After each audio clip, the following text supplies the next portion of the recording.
Sophie Carter sat quietly on the edge of a weathered park bench, her hands wrapped around the straps of an old, faded backpack that held the sum of her life. At just 26 years old, she had seen more hardship than most people twice her age. The crisp autumn wind nipped at her fingers, but she didn't flinch.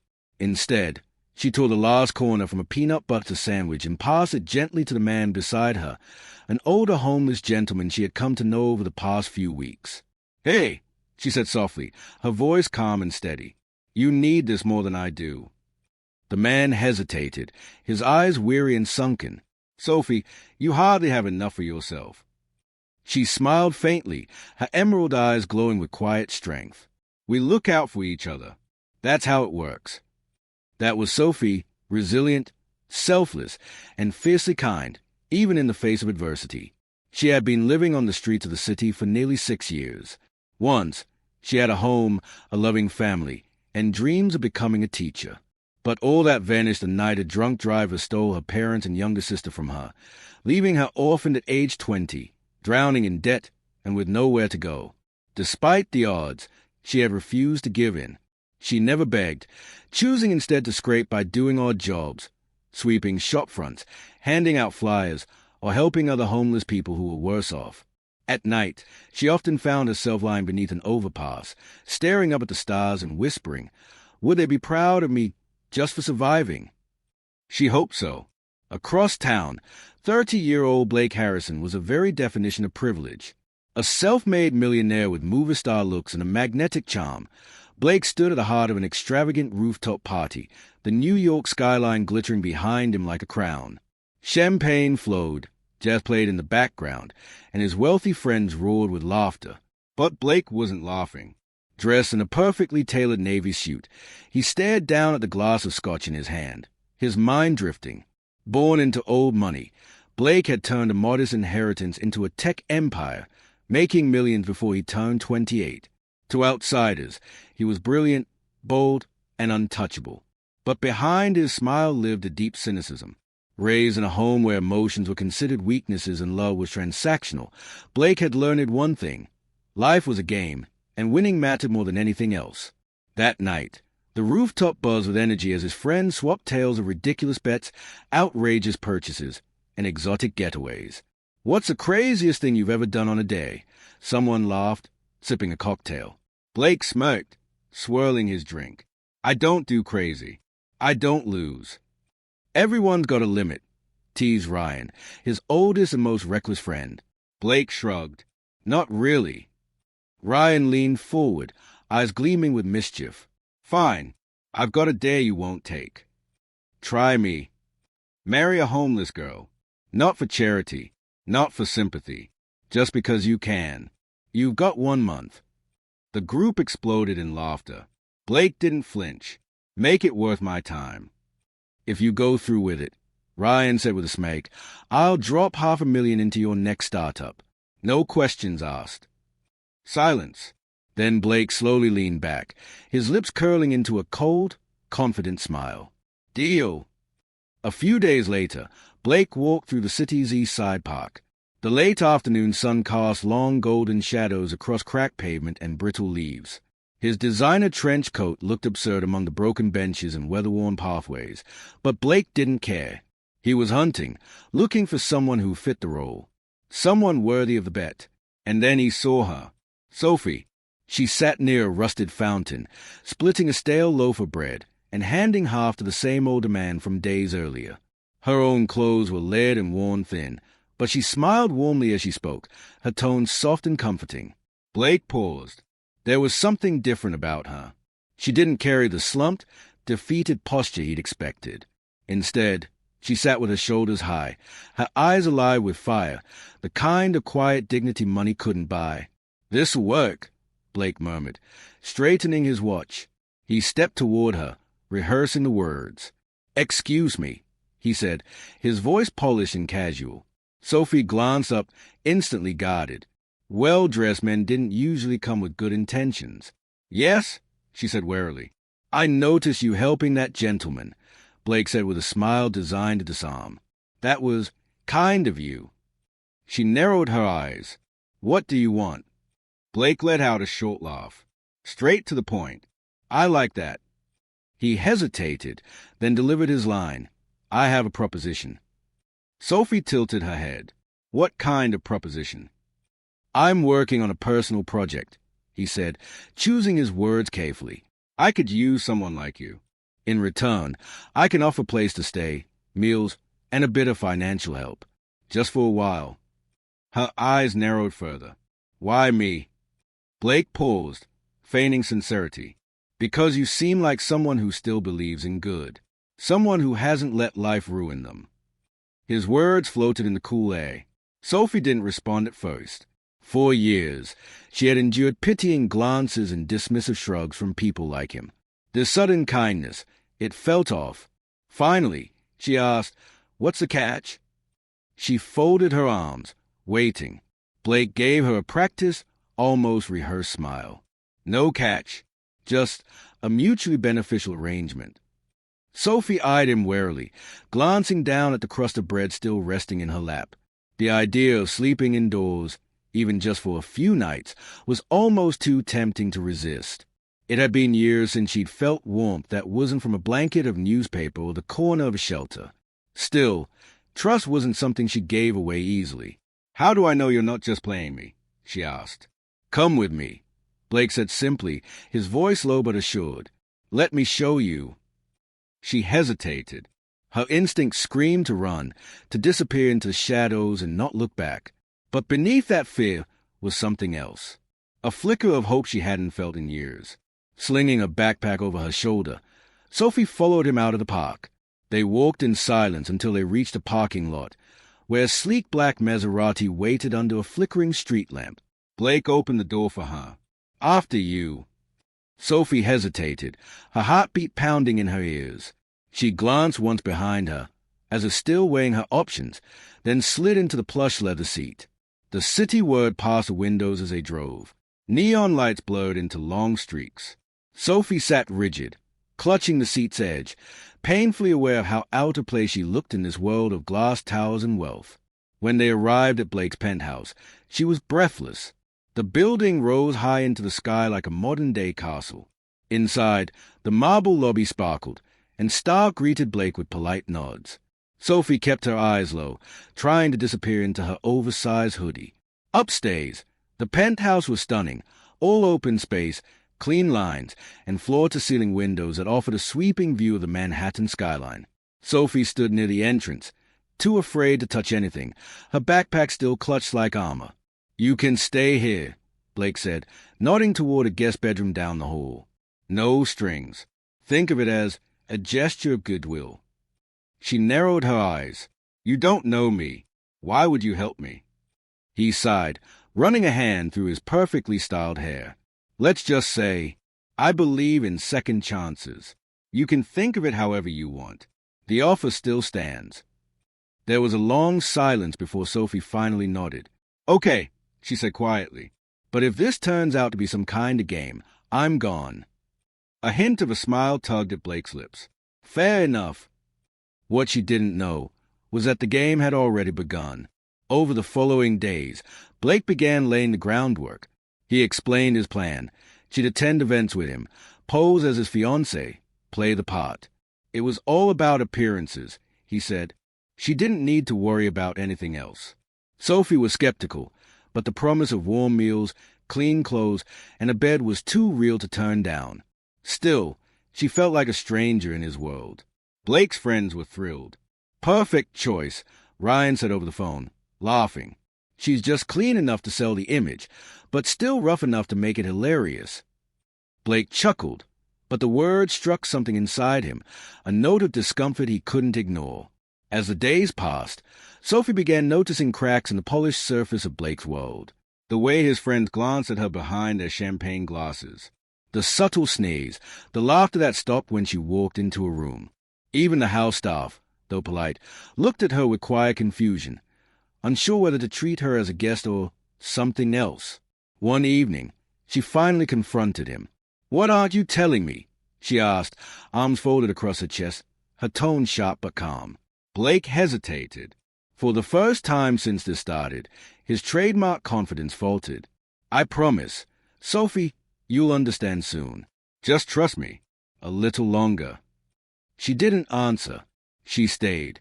Not because she trusted him, not because she had nowhere else to go, but because something deep down told her that behind all his cold charm, Blake Harrison was a man at war with himself. And Blake? He was starting to feel it too. Sophie wasn't like anyone he'd ever met. She didn't seek attention. She didn't fake smiles or chase approval. She didn't try to fit into his life, and somehow that made her fit even more. One afternoon, Blake found himself watching from a distance as Sophie helped his housekeeper, Marta, fold laundry. They laughed together over some joke he couldn't hear, and something inside him shifted. Not guilt, not yet, but something. A twinge, a crack. Later that evening, Sophie sat curled up in the corner of the living room in a borrowed dress, tugging at the hem nervously. She barely moved during the social events Blake dragged her to. She was polite, soft-spoken, but clearly uncomfortable. The marble floors, the elegant guests, the whispers, it all weighed on her. Even the staff seemed unsure what to make of her presence. Harold, the elderly butler, once caught her trying to do the dishes. "That's our job, miss," he said kindly, though curiosity lingered in his eyes. Every mirror in the penthouse reminded her how far from home she'd come. Every glance from Blake's inner circle reminded her she didn't belong. Still, she stayed quiet. Blake, however, had stopped seeing her as part of the game. Something had changed. The girl he picked out of a park for a bet was now someone he couldn't stop thinking about.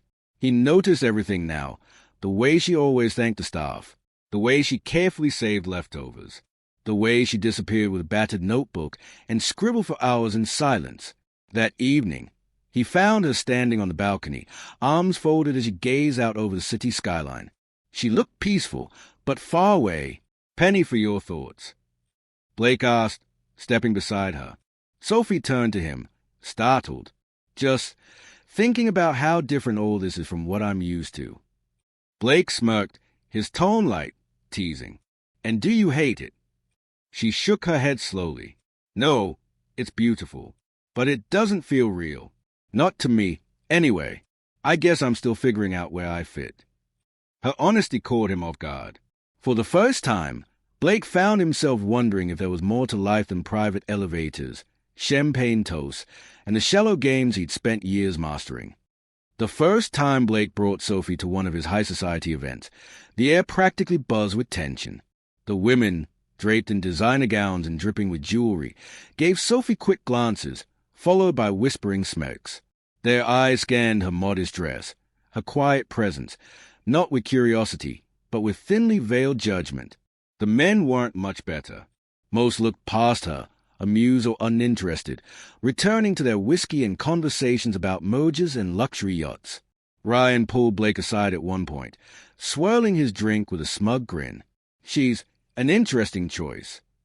"She's perfect," Blake replied coolly, though his jaw tightened as he spoke.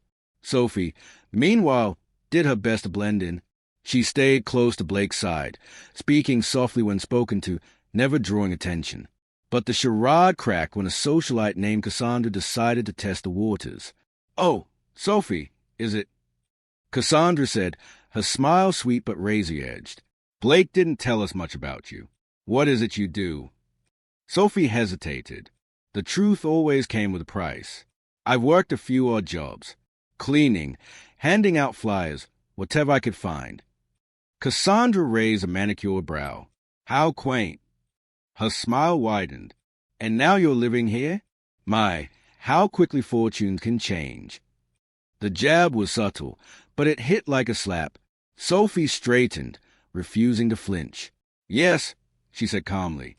"Life is a funny way of surprising you, doesn't it?" Blake, hearing the exchange from nearby, stepped in, his voice firm, and this time, sincere. "Sophie's here because I trust her more than anyone in this room. If that surprises you, maybe it's time to rethink your assumptions." Cassandra blinked, clearly taken aback. Her smirk faded, and she turned away. Sophie gave Blake a small, grateful nod. But the damage was done. That night, back at the penthouse, she sat curled on the couch, the city light stretching behind her through the massive glass windows. "I don't belong in this world," she said quietly. Every time I walk into one of those rooms, I feel like I'm being measured, and I never pass. Blake leaned forward, his voice softer than she'd ever heard it. You're not lacking anything, Sophie. They just don't know how to handle someone who's real. His words caught her off guard, but somewhere inside, they gave her strength. She decided, if she was going to stay in this arrangement, she wasn't going to let their stares or their whispers define her. If nothing else, she would be true to herself.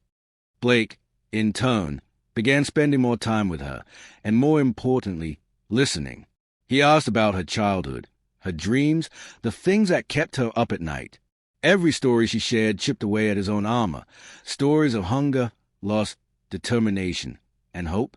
One afternoon, he found her sitting by the window, scribbling in that battered notebook she always carried.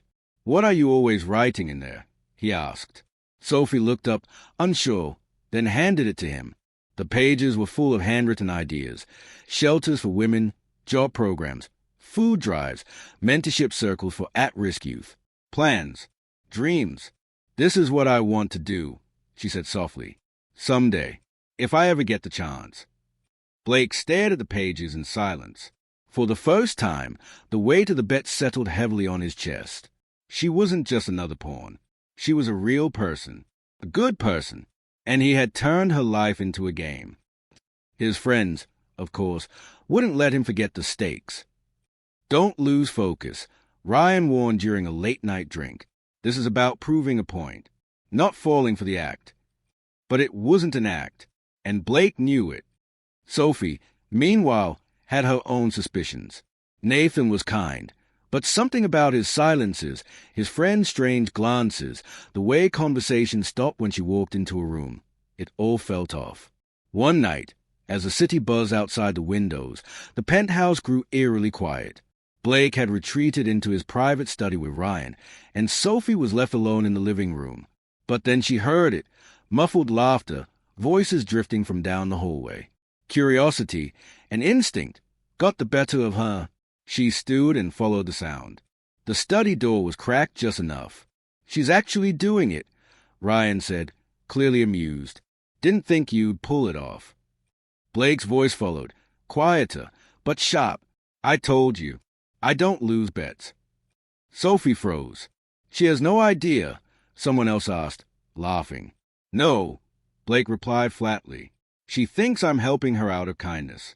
Honestly, it's almost too easy. The words hit Sophie like ice water. Her chest tightened. Her breath caught. She wanted to scream, to burst into the room and demand answers, but her body wouldn't move. Her feet rooted to the carpet, her hands gripping the doorframe so tight her knuckles went white. When the month's up? Ryan asked. There was a pause. Blake's voice dropped. I don't know. Things are different now. Oh, don't tell me you're catching feelings, Ryan teased. Silence. Then, it doesn't matter, Blake said finally. A bet's a bet. Sophie turned and walked away, numb, hollow, barely breathing. She didn't say a word, but something inside her had shattered, and nothing would ever be the same again. When Blake returned to the living room later that night, the air felt heavy. Sophie stood by the window, her back to him, silhouetted against the city skyline. Hey, he said casually, setting his phone on the table. Didn't think you'd still be up. Her voice came low, flat. I heard you. Blake stopped in his tracks. What? She turned slowly, her face unreadable. But her eyes, they told him everything. I heard everything, she said, her voice trembling. The bet, the lies, all of it. His heart plummeted. Sophie, don't. Her voice rose sharply, cutting him off. Don't you dare try to talk your way out of this. Blake opened his mouth, but no words came. Was any of it real? She demanded. Any of it, Blake? Or was I just some pawn in your twisted little game? He took a cautious step toward her, hands raised slightly, as if he could smooth the pain away. It started that way, he admitted, voice raw, but it's not like that anymore. I swear to you, things changed. You changed me. Sophie shook her head, tears welling. Do you have any idea how humiliating this is? I trusted you. I let my guard down. I thought, I thought maybe someone finally saw me as more than just a girl on the street. You're not just someone, Blake said desperately. You're the most genuine, incredible person I've ever met. I didn't expect this to happen, but it did. I care about you. She stared at him, disbelief etched across her face. How can I believe anything you say? Every word, every smile, every moment between us, it was built on a lie. Blake's expression cracked. It wasn't. Not anymore. But Sophie couldn't hear him over the sound of her own heartbreak. She stepped back, her voice barely above a whisper. I can't do this. I can't stay here, knowing I was just part of a bet. She moved toward the door, grabbing her worn backpack from the corner. Blake followed quickly, his voice breaking. Please, don't go. Let me fix this. Let me prove that I care about you, that I'm not that guy anymore. Her hand paused on the doorknob. She looked at him one last time, her eyes searching for something, anything. I thought you were different, she whispered, tears streaking down her cheeks. But I was wrong. And just like that, she stepped out into the night. The door clicked shut behind her, and silence swallowed the room whole. Blake stood frozen. Then he sank onto the couch, burying his face in his hands. For the first time in years, he didn't feel powerful. He felt empty, and worse, he felt regret. He thought of her laughter, the way her eyes lit up when she talked about helping others, the quiet strength that had grounded him without him even realizing it. She had been more than a day, more than a bet. She had been real. And now, she was gone. Sophie's departure was more than a walkout. It was a reclaiming of her dignity, a choice, a turning point. And for Blake, it marked the start of something he never saw coming. Change. The penthouse, once a sanctuary of wealth and indulgence, now felt cold. Hollow. Her absence echoed through every room. Blake had spent countless nights alone, but this was different. This time, he didn't feel free. He felt lost. He ignored calls, declined party invites. He couldn't stomach the thought of facing Ryan or the others, the ones who had dared him into this. But deep down, he knew the truth. No one had forced him to say yes.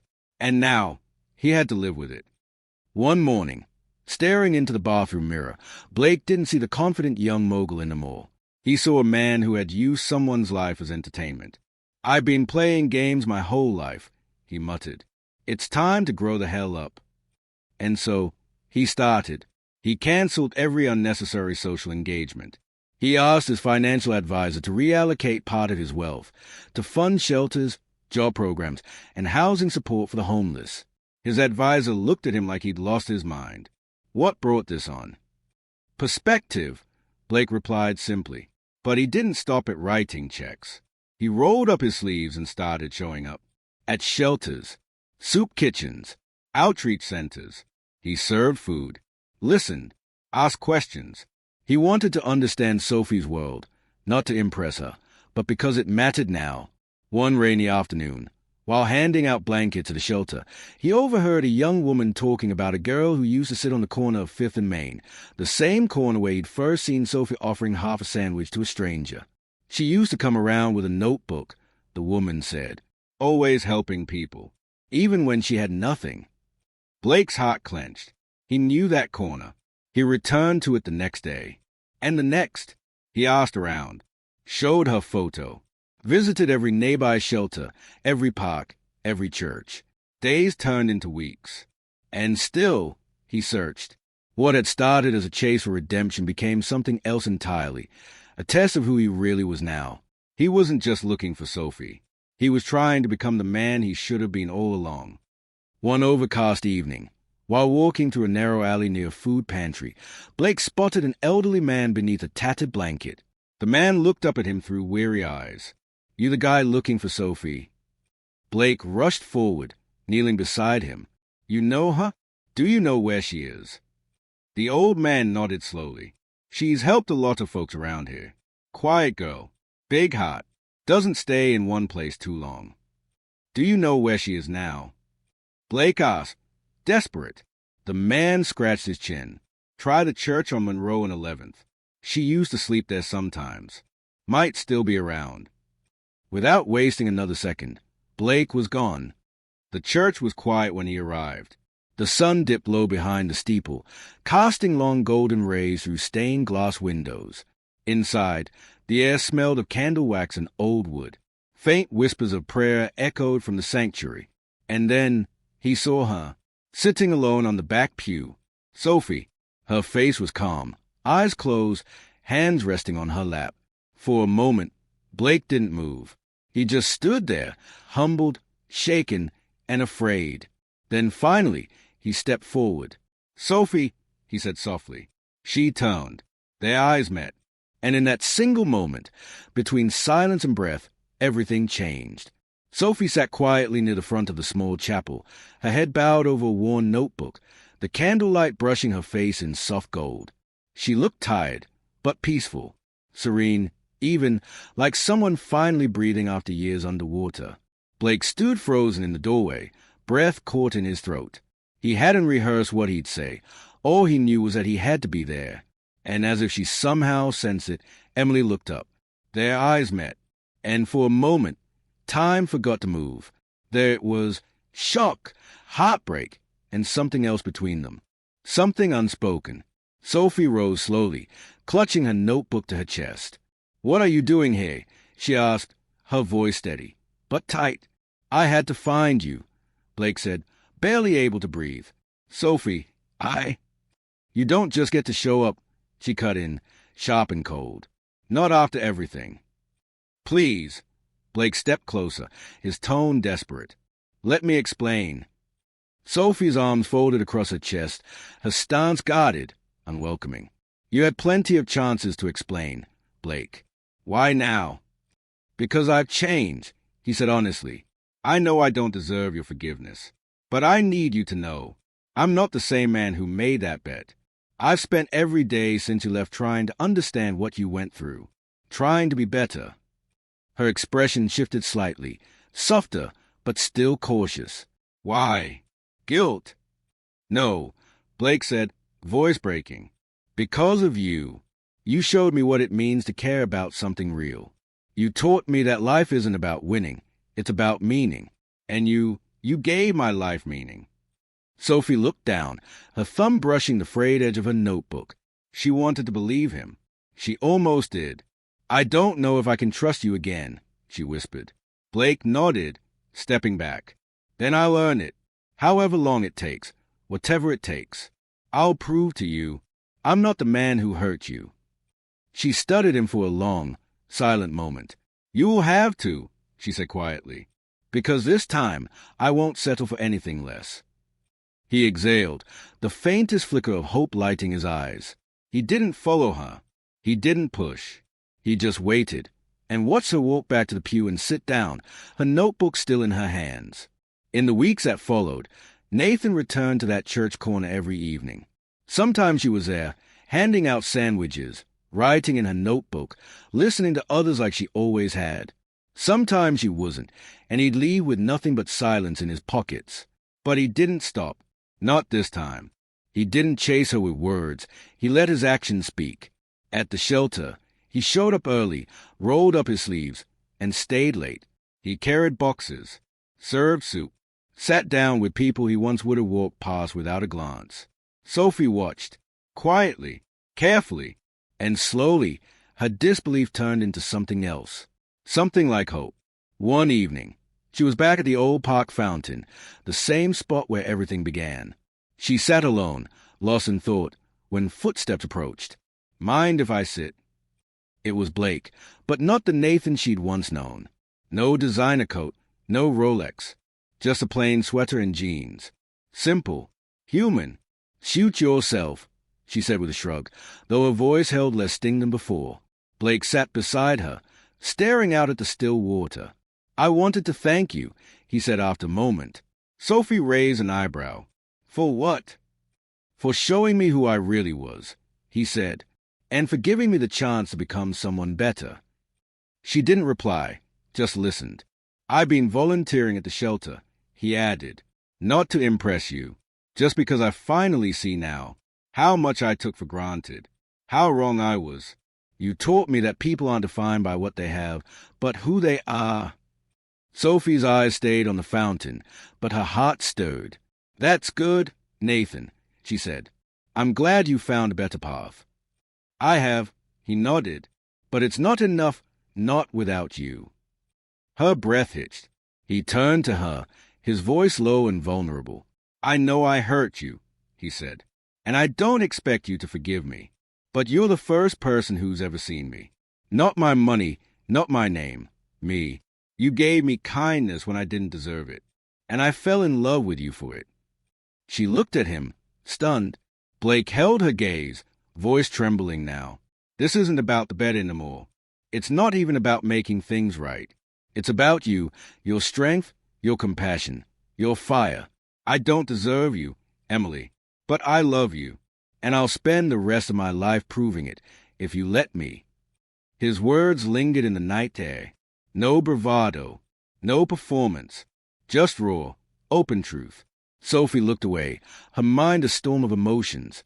She thought of who he used to be, the man who once made a mockery of her life. But then, she looked at who he'd become. And it wasn't just talk. She saw it, every day, in the quiet choices he made. People don't change overnight, she said finally, softly. I know, he replied, but I've been changing every day since I met you. She turned back to him. Her green eyes searched for deception. All she found was sincerity. You've hurt me, Blake, she said, and it's going to take time for me to trust you again. I understand, he said, but, she added, I can see you're not the same man who made that bet. Blake's heart jumped, but he didn't rush in. He let her speak, really speak. I'm willing to give this a chance, Sophie said at last, her voice soft but clear, her lips pulling into the faintest smile. But only if you keep proving it to me, day by day. A breath of relief escaped Blake's chest like wind from a stormed-out valley. I'll spend every day doing just that, he promised, and this time he meant it with everything he had. That promise led him back to the park. Their park, the place where it had all started. He walked those cracked paths, scanned those worn benches, retraced each step they once took together. It was as if he needed the land itself to remind him how far they had come. Do you remember the first time we met? He asked as they strolled under the golden canopy of late autumn leaves. Sophie chuckled, the sound light and nostalgic. How could I forget? You looked like you just stepped out of a fashion magazine, coat and all, walking up like you owned the whole city. Blake grinned sheepishly. I thought I did. Back then, I had no idea what actually mattered. And now, she asked, her brow raised. Now I know, he said, voice low and steady. It's you. That evening, as the sky blushed with twilight and Max, the ever-loyal mutt, bounded ahead of them, she felt something stir in her chest. For the first time in years, it wasn't fear or survival. It was hope, not just for Blake, but for herself. For Blake, what began as a foolish dare had blossomed into a journey of redemption, a chance at a new life, a life that actually meant something. Morning sun bathed the hallways of a newly renovated building, its glass windows catching the light like hope catching on the horizon. The sign above the door read, Hope Haven, a center for second chances. Inside, Sophie moved with quiet purpose. She checked on each room, smoothed each bed, lined the pantry shelves with donated supplies, and double-checked the community space. This was a dream she'd scribbled in her notebook during countless nights beneath bridges and bus stops. And now, brick by brick, it was real. Blake stood nearby, watching her with reverence. His fortune had helped build the center, but the soul of the place, that belonged to Emily. After reconciling at the church, they poured every waking hour into making Hope Haven a reality. Sophie's lived experience shaped the heart of the programs: job training, trauma support, temporary housing, mentorship circles. Nathan used his resources to secure funding, partnerships, and volunteers. What once divided them, class, status, past, now worked in perfect harmony. You ever think about how far we've come? Blake asked one evening, tools in hand, sleeves rolled up. All the time, she replied, smiling gently. But it's not about where we've been, Blake. It's about where we're going. He took her hand, gaze firm. Wherever that is, I just want to go there with you. Opening day was nothing short of magic. People filled the halls, some there to volunteer, others simply seeking warmth, food, or a fresh start. Among them were old faces from Sophie's journey, men and women she'd once shared sandwiches and sidewalks with. "You've built something beautiful here," one man told her, eyes filled with gratitude. "I didn't do it alone," she replied, casting a glance at Nathan across the room, who was helping an elderly woman settle into her new bunk. "It takes more than one heart to lift a community." That night, after the last of the guests had gone and the building settled into quiet, Blake and Sophie stood side by side in the doorway. The city lights shimmered in the distance like scattered stars. "This place is going to change lives," he said, emotion deep in his voice. "It already has," Sophie whispered, resting her head gently on his shoulder. The months that followed were full of motion, yet grounded in meaning. Hope Haven pulsed with energy, laughter from children in the playroom, voices in group sessions, the clink of plates in the kitchen. Sophie and Blake worked tirelessly, but they also found time for the little things: morning walks, dinners on the rooftop, quiet evenings with Max sprawled at their feet. One sun-drenched afternoon, as they stood outside the center after a long day of work, a group of kids dashed past them, chasing a worn soccer ball across the pavement. Sophie watched them go, her smile wide, her eyes soft. She slipped her hand into Blake's. "This is just the beginning," she said. He squeezed her hand, holding her close. "And I wouldn't want it any other way." And so it was, the millionaire and the girl from the park bench. No longer strangers from different worlds, but partners, builders, lovers, and most of all, believers in second chances.